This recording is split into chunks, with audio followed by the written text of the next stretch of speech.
سلامونه احترامات، تاسو ګورئ 300 سکنډ د سنا ایجاز سره یعنی 300 سیکنډ وذ سنا ایجاز. نن زمونږ ډیره مهمه سکالو یا موضوع ده، هغه ده د 8 اګست کال 2014 د کوټې د وکیلانو شهیدانو پیښه. نو نن به مونږ خبره کوو ملګرو په دې دغه پیښه باندې. دا پیښه چې د دې کله مونږ تاریخ ذکر کوو نو داسې ویل کیږي چې په 8 جون کال 2014 په سپینی روډ بلوچستان لا کالج چې کوم پرنسپل و امان الله خان اچکزی هغه شهید کړی شو. بیا د دغې سره سم بیا د 3 اګست کال 2014 باندې یو بل وکیل ووژل شو.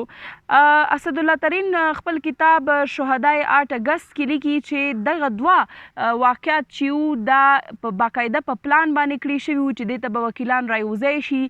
او د هغې د رايوځای کېدو سره به یو غټ برید کیږي، خو هغه شانتې ونه شوو. بیا دی وایي چې مخکې د دې په 8 اګست باندې هم دقسې بیا یو بل پیښه وشوه چې بلال انور کاسي چې د کوټا یعنی د بلوچستان بار اسوسییشن مشر و صدر و، هغه په سحر وختي په یو هدفي وجنه کې ووژل شو او د هغه وجنه سره چې هغه کله د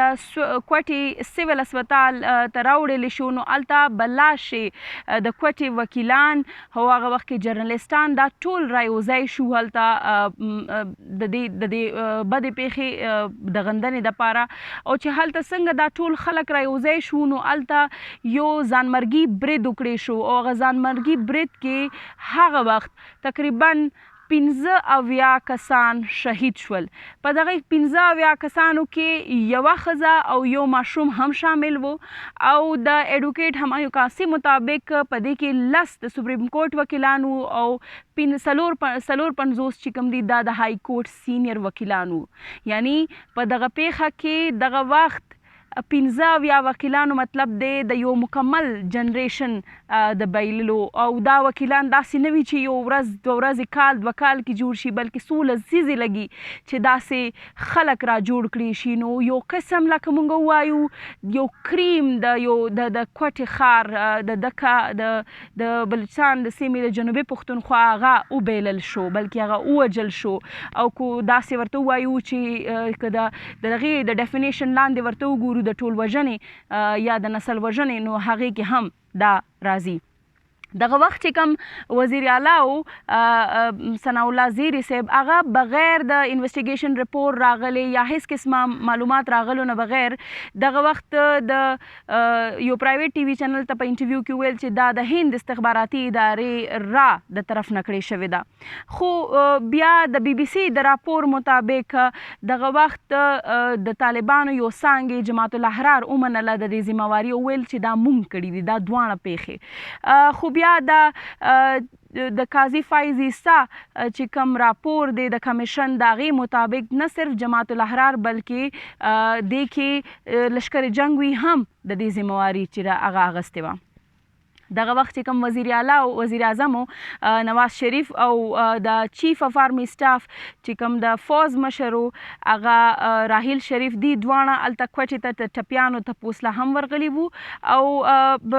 بیا د ملګري ملتونو چې کوم مشر بان کی مون هغه هم د دې پیښې غندنه کړې وه. اوس راځو د مهم چې کوم په دې ټوله کیسه کې یو کمیشن جوړ شوی د پاکستان کې. ملګرو د کمیشنونو چې کوم تاریخ دی هغه ډېر ښه نه دی او دا ګڼل کېږي چې څونه هم کمیشنونه په پاکستان کې د مختلفو پیښو جوړ کړي شوي دي نو هغه څه دومره ګټور نه دي ثابت شوي، نه د هغې نه څه ښه خبرې مخې ته راغلي دي. خو داسې ویل کېږي چې د کوټې د شهیدانو د پیښې چې کوم کمیشن جوړ کړی شوی چې د چا مشري قاضي فایز عیسی کوله نو هغه څه ګټور د هغې معلومات دي. اوس ګورو چې په دې د دې پیښې چې کوم دا کمیشن و د دې راپور کې څه دي. د دې راپور مطابق چې دی دې وخت کې هغه وایي چې د کال 2001 نه واخله او تر د کال 2019 پورې د ترهګرۍ تقریبا پاسه 19,000 پیښې شوي دي. په دې 19,000 پیښ کې څه کم 3,000 پیښې چې دي هغه د بلوچستان په سیمه باندې شوي دي. بیا که د آبادۍ تناسب سره وګورو نو کمیشن رپورټ دا وایي چې بلوچستان د پاکستان د آبادۍ اوسلنه% چې د آبادي هلته آباده ده په بلوچستان کې، او دغه اوسلنه آبادۍ کې چې کله ترهګرۍ پیښې کېږي نو هغې کې 14.5% ترهګري واقعات چې دي هغه په دغه کې بلوچستان کې کېږي. بیا چې کله دا راپور مخې ته راغی نو هغې کې د دې واقعې حوالې سره ډېر مهم معلومات دي. په دې کې دا وایي چې کله دا واقعه پیښه شوه او دا ځانمرګي برید وشو نو دغه وخت کې دا پولیس چې کوم هغې هوایي ډزې شروع کړي. د دې هوایي ډزو یو غټ نقصان دا وشو چې دننه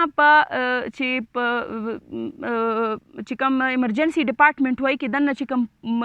ډاکټران وو او خلک وو چې کوم طبي امداد ورکولی شو هغې دا خیال کو جوړې اوس هم بهر ترهګر موجود دي او د پولیس د بیان مطابق هغې دا وضاحت کړی دی کمیشن ته چې مونږ دا غوښتل چې مونږ ترهګرو کو وی چې وی تختو.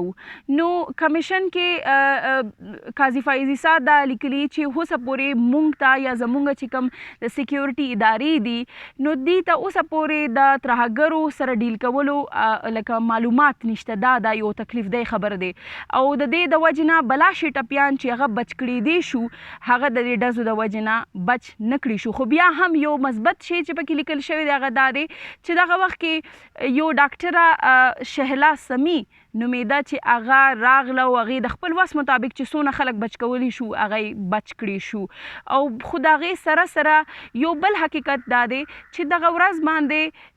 په د بلوچستان په اسپتالونو کې ایمرجنسي نافظه کړې شوه خو د بده مرغه د راپور مطابق تقریبا 70 ډاکټران چې دي هغه په خپل ډیوټۍ موجود نه وو او د دې سره 15 نرسانې په خپلې ډیوټۍ موجودې نه وي او بلا شی چې کوم په اسپتال کې سپورټ سټاف یې هغه هم موجود نه و. خو چې کوم ټولو نه تکلیف دی خبره دا هغه دا وه چې دغه وخت کې د سکیورټي چې کوم خلک دي پرسنال دي هغه هم موجوده نه وو. چې کوم پکار ده چې د هسپتال په شان ځای کې بیا د بلوچستان یا د جنوبي پښتونخوا داسې ځایونه چې هغه سنسیټیو وي هلته که داسې قسمه پیښې بار بار کېږي نو هلته پکار دی چې موجود وو خو هغه موجود نه وو. د راپور مطابق دغه وخت چې کوم وفاقي سیکرټري داخله وو عارف احمد خان د هغه نه چې دا پوښتنه وکړې شوه چې کله لشکر جنګوي او جماعت الاحرار خپله ذمواري قبوله کړه نو بیا په هغې باندې په دغه کلدم تنظیمونو باندې بین یا بندیز ولې ونه لګولی شو. د هغې په جواب کې هغې دا وایي چې د دې ما سره جواب نشته خو او دا یې هم ویلي دي کمیشن ته چې مونږه بلا شي خطونه چې دي ISI ته او RMI ته ولیږل خو د هغې څه جواب رانغی. جبکې ان کیمرا سیشن وشو د پولیس سره هم او د استخباراتي ادارو سره هم او هغې کې د استخباراتي ادارو مشران کمیشن ته دا وی چې بیا وفاقي حکومت سره دا اختیار شته چې هغه که په تنظیم باندې مونږ نه تپوس کولی شي خو هغه بندیز لګولی شي. خو داسې ښکاره کېدل چې وفاقي حکومت هیڅ قسمه انټرسټ نه لرلو په دې بندیز لګولو باندې ځکه چې دا پیښه شوې ده په 8 اګست کال 2014 باندې بیا په 21 اکتوبر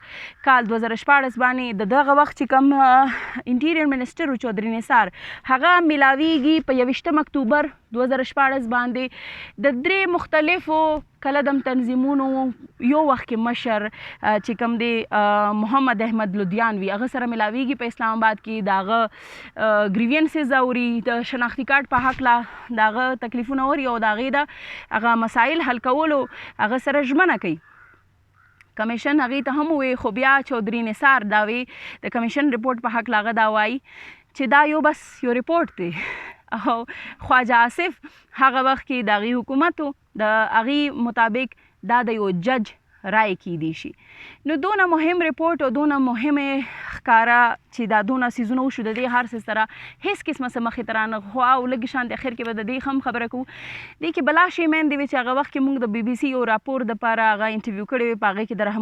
رحمت الله خروټي مور وه چې هغې وی چې داسې پیښه د هیڅ چاته هم خدای نه ښیي. د اسلام آباد اسلامیک پوهنتون یو سټوډنټ چې و هغه ایمل وطنیار چې هغه فارغ شوی و هغه صوبیتاج چې ښوونکی د هغه مور هغې ویل چې ما به چې کله د دوړو توپان و نو ما به خپل بچي ته وی چې بهر مه ځه سترګې به دې خرابې شي. زه نه وم خبر چې ظالمان به یې رانه داسې په یو بمي برید کې یوسي. د ضیاءالدین هغه مور چې په 6 لوڼو د پاسه یې ډکه یو زوی و هغه هم دقسې تکلیف نه تیره شوې ده. داسې ډېر پیښې دي چې هغه د غندنو وړ دي. پکار ده چې موږ د هغې یاد کو، ملګرو سره شریک کو، خپل بچو سره شریک کو.